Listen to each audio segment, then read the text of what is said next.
नमस्कार, मेरा नाम है विश्वास, समाचार भारत से। जैसा कि आज हम हैं सेक्टर 69 में और यहाँ पे आज नोडल ऑफिसर RS बाट की एक बड़ी कार्रवाई होने जा रही है। आइए आपको दिखाते हैं कि वो कार्रवाई क्या है और क्या टूटने वाला है या क्या होने वाला है।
मैं हूं आपका संवाददाता विश्वास, सेक्टर 69 से। जैसा कि आप मेरे पीछे देख पा रहे हैं कि ये इलीगल स्ट्रक्चर जो कि RS बाट और उनकी टीम सवेरे 9 बजे से उसे तोड़ रहे हैं और अब ये किसी भी पल गिर सकता है, जैसा कि आप तस्वीरों के माध्यम से देख पा रहे हैं।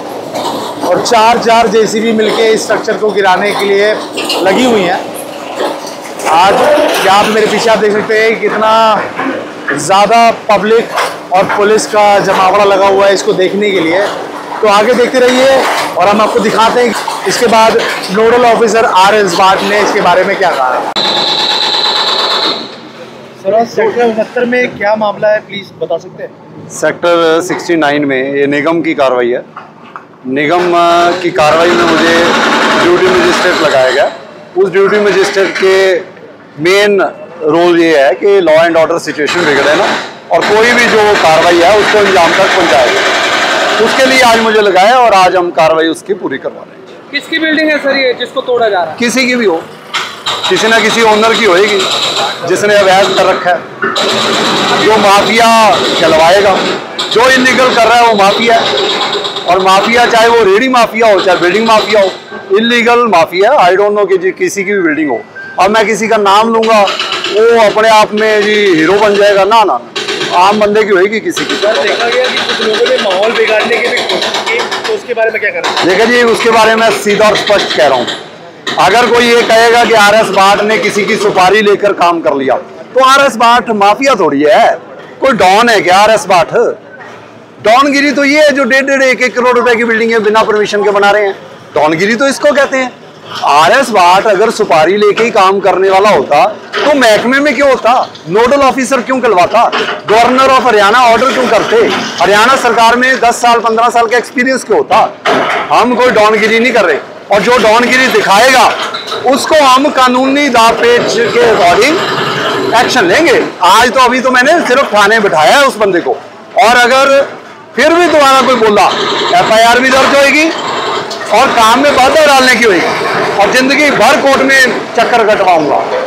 वन ऑफ द बिगेस्ट कार्रवाई आज मॉर्निंग में जिसमें इतनी बड़ी बिल्डिंग तोड़ी जा रही है। लोगों को वहम था कि RS बाट सिर्फ रेडियां तोड़ता है और छोटी मोटी दुकानों के शेड तोड़ता है, और जब ये कहा कि हम बिल्डिंग तोड़ रहे हैं, आज कह रहे हैं बिल्डिंग क्यों तोड़ रहे हैं।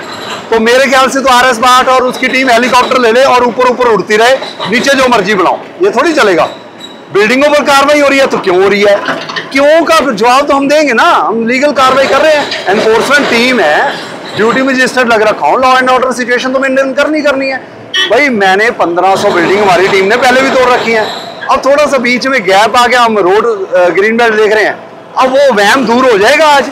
और आगे भी मैं आपके माध्यम से कह रहा हूँ कि निगम की टीम को, HSIDC की टीम को, टूरिज्म विभाग की टीम को, जहाँ भी RS बाट की जरूरत है वहाँ RS बाट पहुंचेगा और कार्रवाई को अंजाम देगा। हाँ, इशारे पर हो रही है इशारे पर। पब्लिक के इशारे पर हो रही है। पब्लिक यही तो कह रही है कि हाँ जी भी तोड़फोड़ करो, एनक्रोचमेंट हटाओ। मेरे पास 1000 मैसेज एप्रिसिएशन के हर रोज आते हैं, यही मोटिवेशन है। हो रही है इशारे पर, पब्लिक चाह रही है। पब्लिक ने कहा था कि बिल्डिंग ये छोड़ो, बिल्डिंगों पर कार्रवाई करो। पब्लिक ने कहा था ठेकों पर कार्रवाई करो, की है। पब्लिक ने कहा था मीट की दुकानों पर कार्रवाई करो, की है। करेंगे जी कार्रवाई।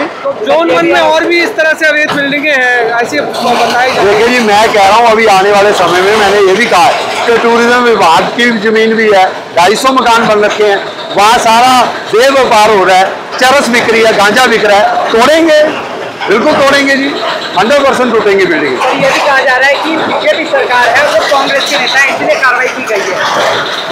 इलीगल तो होगा ना, इलीगल तो होगा, इलीगल है तो टूटेगा। उसमें पार्टी का मेरे को कोई लेना देना नहीं। भाई सरकारी ऑफिसर कोई भी अपनी नौकरी दाव पर रखकर किसी के ऊपर कार्रवाई नहीं करेगा, मैं तो बिल्कुल नहीं करूंगा। और एक समझदार लॉ एंड ऑर्डर सिचुएशन को फॉलो करते हुए हमारे ऊपर 4 महीने से कोई ये क्यों नहीं हो गया कि हम गलत काम कर रहे हैं, सही काम कर रहे हैं, तभी लोग अप्रिशिएट कर रहे हैं। अब बिल्डिंगों के ऊपर हो रही है तो आपको ये आ गया याद जी, हाँ जी इसकी है जी उसकी है। रेडी वालों को नहीं बोला किसी ने। आज ये जो बोल रहे हैं कि RS भाट ने जी सुपारी लेकर काम कर रहा है, जब रेडियां टूट रही थी तब ये कहाँ थे जी? तब तो इन्होंने नहीं कहा कि ये रेडियां छोड़ दो जी, ये गरीब है जी। इन्होंने नहीं कहा कि हमारी एक बिल्डिंग बन रखी है, उसके आगे 50 रेडियां हम लगवा देते हैं, गरीबों का भला कर देते हैं। तब कहाँ थे? आज अपनी बिल्डिंग के ऊपर कार्रवाई कर रहे हैं। भाई देखो जी, जिसकी बिल्डिंग टूटेगी वो तो अपने आरोप लगाएगा जी, आरोप से कोई फर्क नहीं पड़ता। लॉ एंड ऑर्डर सिचुएशन भी मेंटेन करनी है। निगम की कार्रवाई है, निगम ने अपने नोटिस पूरे जस्टिफाई कर रखे हैं। अगर कोई कोर्ट का मामला होगा, निगम अपना पक्ष रखेगा। अगर कोर्ट का कोई भी ऐसा मामला होता है कि जी हाँ जी कोई ऑर्डर होते हैं, उसको भी कोई भी बंदा कानून से ऊपर नहीं है, ना हो सकता है। कोर्ट्स इसीलिए बनाई गई हैं कि अगर कोई निष्पक्ष कार्रवाई नहीं हो रही तो मेरा ख्याल वो कहेंगे कि हाँ जी अभी मैं आपको एक लेटेस्ट एग्जांपल देता हूँ। हमने हयातपुर में कार्रवाई की, कार्रवाई करने के बाद बंदा कोर्ट में गया और उसने कह दिया कि जी ये गलत कार्रवाई हुई है, इसके ऊपर 1.5 लाख रुपए का टीम के ऊपर फाइन लगाया जाए। अब कोर्ट के अभी रिसेंट ऑर्डर्स आए हैं, 22 पेज का ऑर्डर है और लिखा है कि सुप्रीम कोर्ट की गाइडलाइन है इलीगल टूटना चाहिए, लॉफुली काम किया है, स्ट्रक्चर इलीगल है, ये तो मान रहा था वो, तो उसका कॉस्ट खत्म होगी। ये बिल्डिंग भी 8 साल से बताया जा रहा है कि बनी हुई है, आज इस पर बुलडोजर चला है। जब DLF फेज 3 पर 15 साल पहले की बिल्डिंगों के ऊपर नोटिस जा सकते हैं और उसका मामला हाई कोर्ट ने कह दिया कि टूटने चाहिए और वो सुप्रीम कोर्ट में पेंडिंग है, चलो वो भी जो फैसला होएगा सुप्रीम कोर्ट मान्य सुप्रीम कोर्ट का वो माना जाएगा। तो जब ऐसी बिल्डिंगों के लिए कोर्ट तक फैसले हो रहे हैं तो ये तो 8 साल पुरानी है, वो तो फिर भी लाइसेंस लैंड पर बना है, ये तो बिल्कुल ही अनलाइसेंस्ड है, फर्क तो आएगा।